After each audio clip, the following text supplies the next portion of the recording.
But I guess if we're growing our own food and we have secure food systems, local food systems, that gives us a fair bit of power and control, doesn't it? I mean, is that something? I think that's what we need. We need things like local abattoirs. We need things. We might have to support lots of startups of sort of small no-till horticulture, sort of people producing fantastic, amazing veg in each locality. But when you factor in all the other things that we need, that it's actually in all of our interests to look after the soil of our farms locally.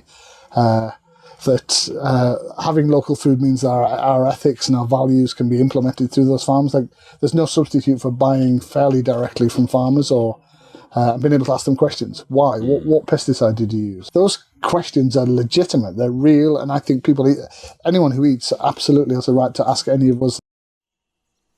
From wherever we are, we acknowledge the traditional custodians of country throughout Australia, recognising their continuing connection to this land, its waterways, the stars in the skies since time immemorial. We pay our respects to the elders, knowledge holders, and to all the generations of First Nations peoples who have nurtured their unceded sovereign lands for over 80,000 years and continue to do so today.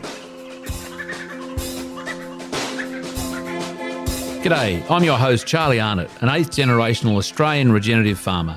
And in this podcast series, I'll be diving deep and exploring my guests' unique perspectives on the world so you can apply their experience and knowledge to cultivate your own transition to a more regenerative way of life.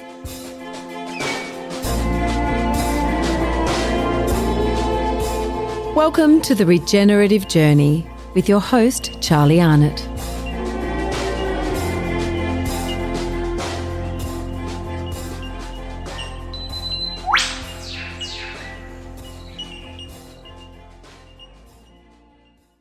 James Rebanks, we're here at Grounded in Tasmania. You've flown all the way from the UK and you've done a little prezzo this morning, and thanks for your time. There's lots of wonderful speakers to listen to, but I'm interested in you right now, James.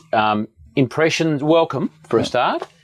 And what are your impressions of the Grounded conference so far? We're sort of, late morning, first day. So I've just, I wish I knew the lady's full name, but the first talk I listened to was by Felice Jacker. Felice Jacker, absolutely staggering presentation about how what we as farmers do in our fields goes right through this, from the soil biome to the human biome, affecting everything from our mental health to sort of physical health, all the rest of it. And stuff we sort of feel like we've heard before, but I think that whole case is becoming absolutely cast iron now. The science is starting to appear to prove it. And so that was amazing. That was just before I did my talk a minute ago. It just makes you realise what our job as farmers is, which is way more complicated than maybe our dads thought it was, or mums. And if my soil's packed with soil microbiome, is packed with life, which increasingly it is because of the efforts we're making, that's actually benefiting the people who eat my food. I love that. I think it's amazing. How did that, and I was there, and we were having a bit of a chat off camera there, off the side. What did that inspire you to perhaps go home and do, or look at, or research? Was there something in it for you to take home?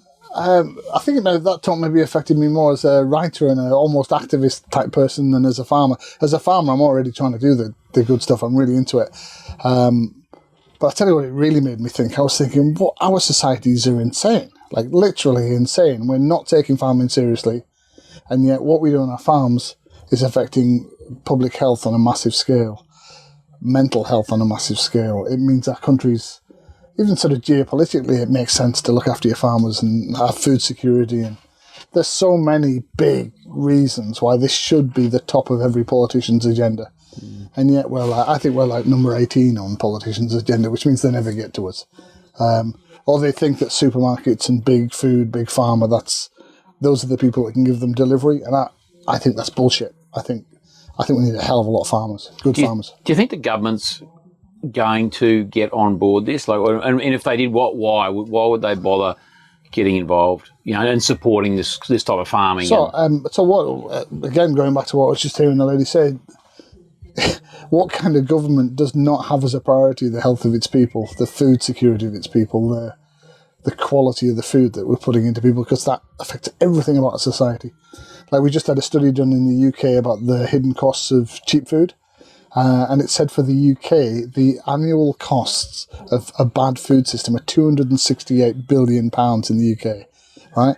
And we're fighting and quibbling over spending 2.4 billion on encouraging more regenerative or nature-friendly farming, and actually losing. We're losing an argument about 2.4 billion when this big machine, this big food system, is actually creating 268 billion pounds worth of costs. We're so far crazy. Like, at some point, politicians have to wake up and lead and take us to a better place in terms of governance and structures and laws and regulations and what we want.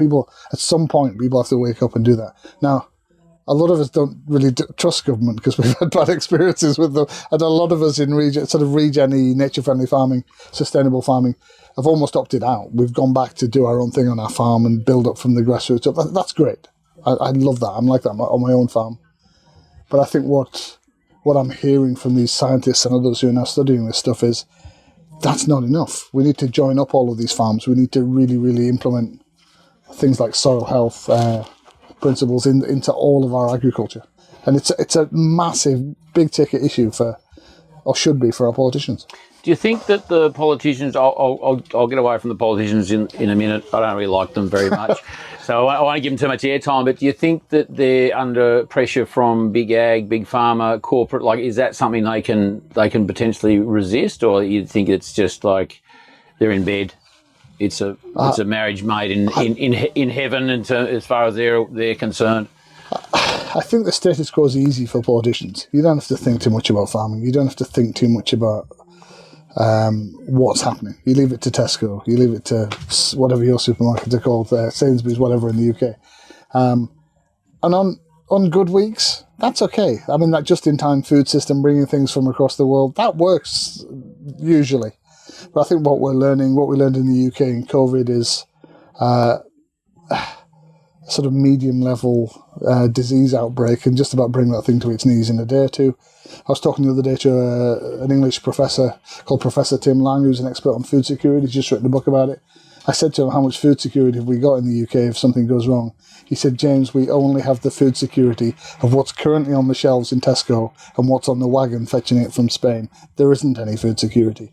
There's no reserves anywhere.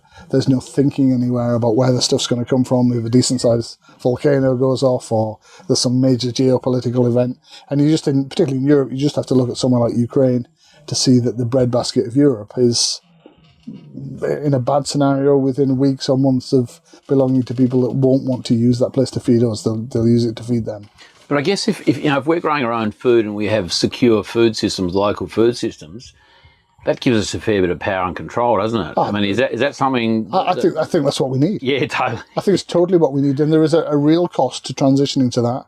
We need things like local abattoirs. We need things. We might have to support lots of startups of sort of small no-till horticulture, sort of people producing fantastic, amazing veg in each locality. Is that the absolute cheapest way to do it? No, you can probably bring it in from somewhere else on a plane. But when you factor in all the other things that we need, that it's actually in all of our interests to look after the soil of our farms locally, that having local food means that our ethics and our values can be implemented through those farms. Like, there's no substitute for buying fairly directly from farmers or being able to ask them questions. Why? What pesticide did you use? Should I be worried about it or should I not? What kind of grazing do you do? Is this the right thing to grow in this place? Is it the wrong thing? Those questions are legitimate. They're real, and I think anyone who eats absolutely has a right to ask any of us that are farmers those questions. And yet, highly industrialised, scaled-up farming systems kill that conversation stone dead. The farmer does a thing over there, and the person goes into the supermarket over there, and they don't talk to each other. In fact, they're discouraged from talking to each other, and that's where a lot of the distrust comes from about modern farming. And I'm not sitting here telling you that everything can be done on tiny little farms in a sort of super agroecological way. I suspect the world we live in needs a chunk of cheap food in the mix, and that's going to be some very efficient, scaled-up farmers producing our milling wheat for bread and things like that. I'm not going to tell you it's just everything's super radical, super perfect, but we can do so much better than what we're doing at the moment. Tell us about the regenerative agriculture, sustainable conservation agriculture in the UK at the moment. Like, where's it headed? What are you seeing? What are you smelling? Are you feeling good about it? So I think in the UK, this makes me laugh because when I first came to Australia 20 years ago, I got nothing but grief The pommy farmers were subsidised, they had it easy, they were protected by trade policies. We weren't really roughing it on the streets like your farmers. And I remember being wildly irritated by this, but sort of knowing it was true. None of that's true anymore. We're not subsidised for production. That's vanished in the last few years since Brexit. We're in a very real, very tough trading environment, often traded away by our politicians, to be honest. So we're going through a period in the UK at the moment where I'm seeing more change on UK farms more rapidly than ever before. People are either getting very, very good at what they do or they're disappearing. And that's brutal. I don't particularly like it. I wouldn't have chosen to do it that way. But in that mix is some of the best farming change I think there's been for decades in the UK. And part of that is people thinking about what exactly a sustainable a British farm would look like, a stock farm or a cropping farm.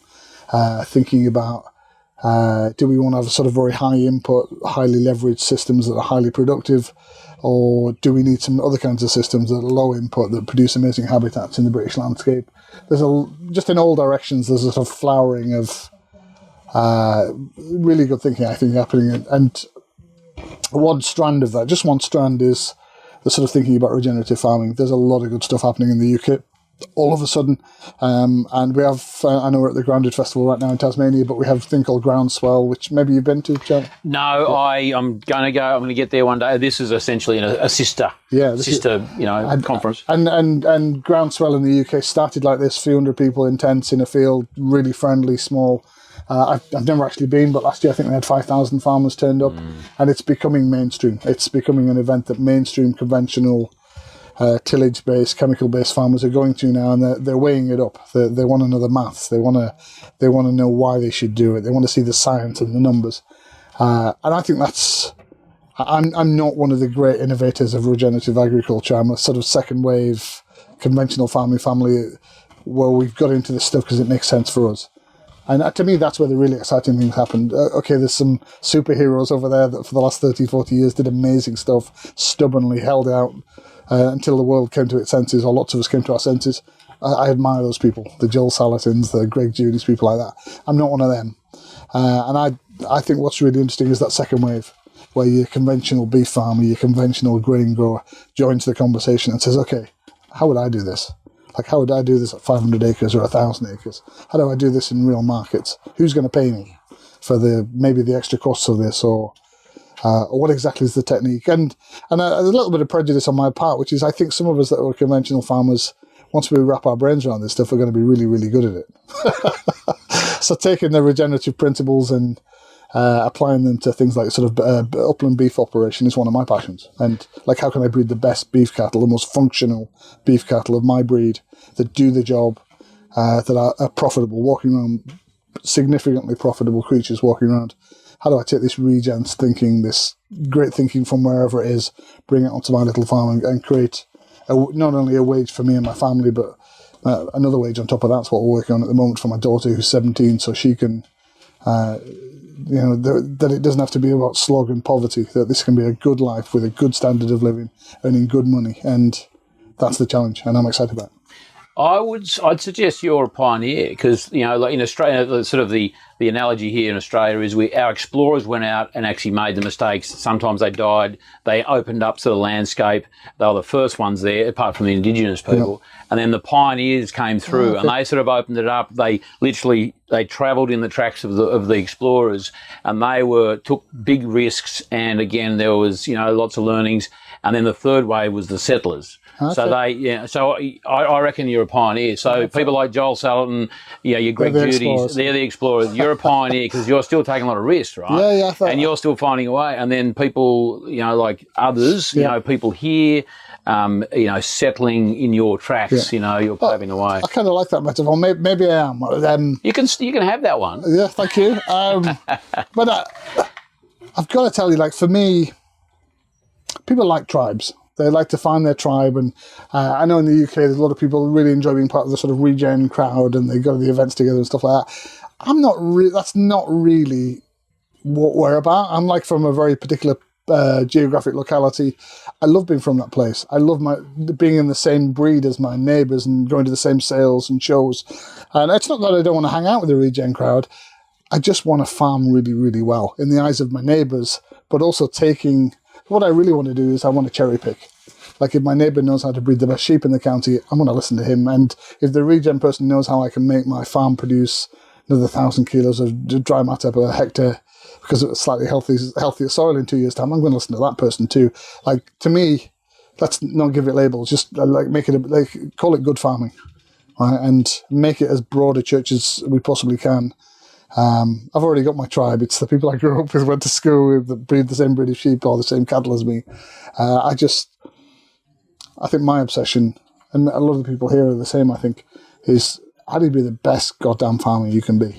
Like, really, really nail what you do. And I'll be honest with you, I would say it's only in the last 3 or 4 years I think I've got to a stage where I can look myself in the mirror and go, actually, I think I'm not a bad farmer right now. Like, we're getting there. And that's based on feedback about things like our soil health and hitting a certain level with the breeds of cattle and sheep that we have. I think I would have believed I was a pretty good farmer 10 or 20 years ago, and now I look back and think, I'm not so sure. Tell us about your soil. You telling a great yarn there before about your sort of some verification of your soil quality and what you've been doing. Yeah, so we're getting the soil organic matter in our soils from about. We got it down. These will sound like crazy numbers to Australians, but we should have about 20% soil organic matter on upland peaty soils. So it should be 19 to 21%. We got it down. My dad and my granddad probably got it down to 13%. And what my wife and I nice name check. She just walked past. I was backing them over, and I went, no, leave him to it. We've heard it all before. So what we've basically been working out is how do we get that carbon back in the ground, and what does it do? And what does it do? It makes my fields grow more grass more abundantly, quicker. It's just amazing. From a pure farming point of view, that's what you want to do. You want to get maxing out on organic matter in the soil. And and what's really nice is, because I've slightly got OCD, once I get my head into something, I want to work out what's the best version of that look like. How extreme could you go with long rest recoveries? How extreme could you be with trampling masses of biomass on the surface? How extreme could that eating of biomass being down into the ground? So there's that great, I don't know who came up with this, but apparently there's so much living stuff beneath a hectare of healthy soil.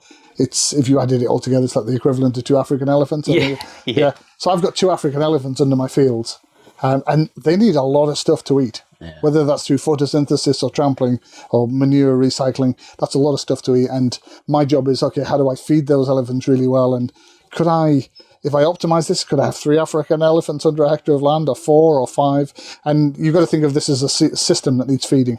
A system that needs feeding by optimizing photosynthesis and trampling and timing. And I'm so nerdy about this stuff. I could talk about every part of that. And but it just you probably tell from the way I'm talking about it, I'm like just super fired up about what does the best farming look like. That using some sunlight, green plants, rain, healthy soil. How good could you be? And what's really blowing my mind is that when we really push the envelope on this stuff and the techniques, and we apply them in a really sort of switched on farming way, I hope. You can transform land. So I'm from a place with marginal upland soils and quite degraded land. And we're seeing land transform before our eyes in a period of 5 to 10 years. Land that maybe has got down to producing like 2,500 kgs of dry matter, getting it to 4.5 or maybe 6,000, or making my worst field as productive as what my best field used to be. And you're like, whoa, hang on a minute, we used to sort of cheat and try and do that with synthetic fertilizers. Now it's like, okay, I'm a land healer, I'm a land mender. Can I use green plants and all of these techniques that we're learning about to turn my worst land into being as good as my bad land? That's like buying another farm. And I love that. That just makes me want to go out every morning and get better, learn more, do better, fight for my family. Now I notice your farm is just over the ditch from Ireland. There, you're on the west coast of England. What something topical at the moment, probably the last 6 to 12 months, is the potential. I don't think it's legislated yet. They want to get rid of 1 million, bovines out of Ireland to reduce methane. Yeah. What are your thoughts on that sort of? I think 90% of what's in the media about cows, what's in the media and what's in politicians' mouths about cows is absolute bullshit. Pardon the crappy metaphor. No, totally. You can use as many superlatives as you want. Absolute bullshit, and most of it's based on science that did not ask the right questions, did not look at the right things. Do we know how many cows there would be in an optimized farming system? No, nobody's really worked that out. I've spoken to people that have been and looked at those studies about how many cows you'd have in the perfect system. Did they look at the fact that you can make my soil 20 to 40% more productive with great grazing? No.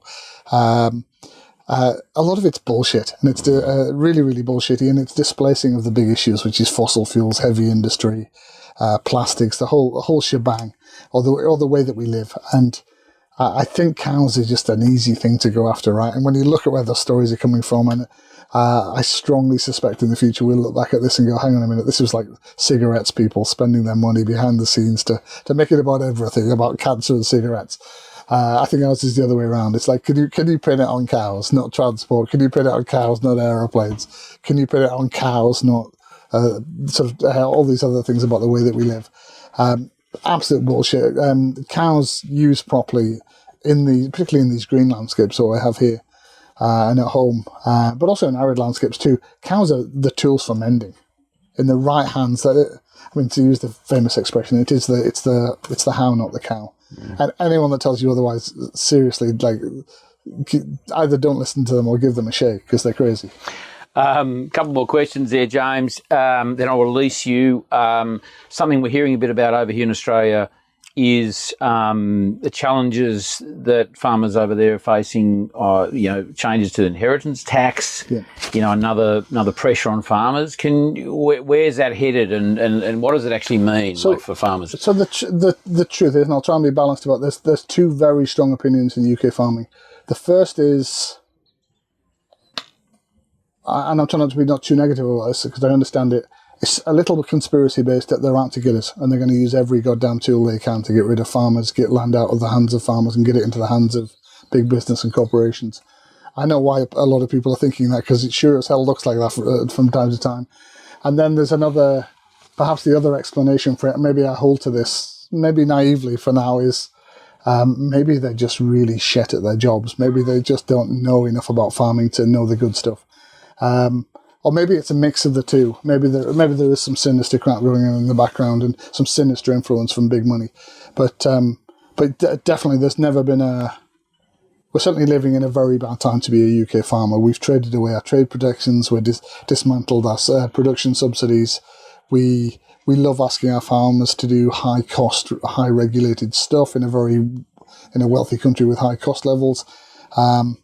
And yet we're importing into our supermarkets on a daily basis food produced by worse standards, different standards by everybody else. I mean, if you try to undermine your farmers or make a mockery of them, you couldn't come up with a worse system than Britain has since Brexit. And farmers are really feeling the pinch on that. There's been a huge row in the UK because people think farmers are mad because of inheritance tax changes. Well, they sort of are. But I think what you really have to know, and I wrote a thing for Unheard about this recently, which a lot of people read, what you really need to know is we've been kicked in the teeth and kicked in the guts on the ground for 15 minutes before that moment, 15 years before that moment. We're on our knees and we've had a lot of kicks and a lot of unfairness and a lot of broken promises. And then that comes along and you're like, whoa, hang on. You're asking us to produce food beneath the cost of production. You're telling us we have to mend nature for you. We have to solve climate change for you. We have to clean rivers for you and all that stuff. You want us to do it at sub-cost of production. And when we somehow manage to survive doing that, you want to come after us for inheritance tax. So I think your average British farmer right now is thinking, F you. Like, had enough. Yeah, we've had enough of this. Like, back off, because we've got teeth and we'll bear them. and we will. British farmers are beginning to get mad. We don't.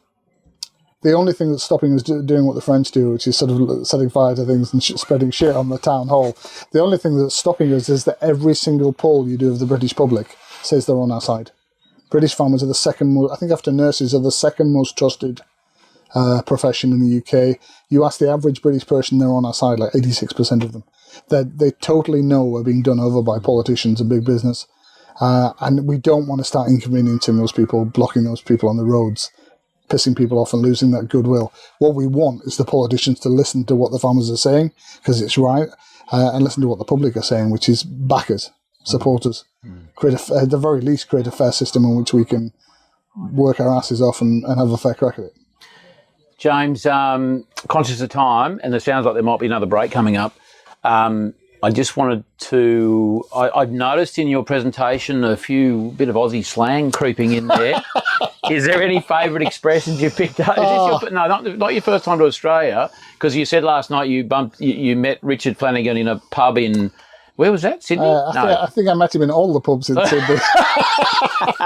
So I went to the Sydney Writers' Festival years ago and ended up in the company of Richard Flanagan and some other fine people. And I think we did go to every pub in Sydney. So, yeah, it's not my first time in Australia. And, I think you're referring to my absolutely terrible jokes of using words like stoked and ripper and things like that. Yeah, I love it.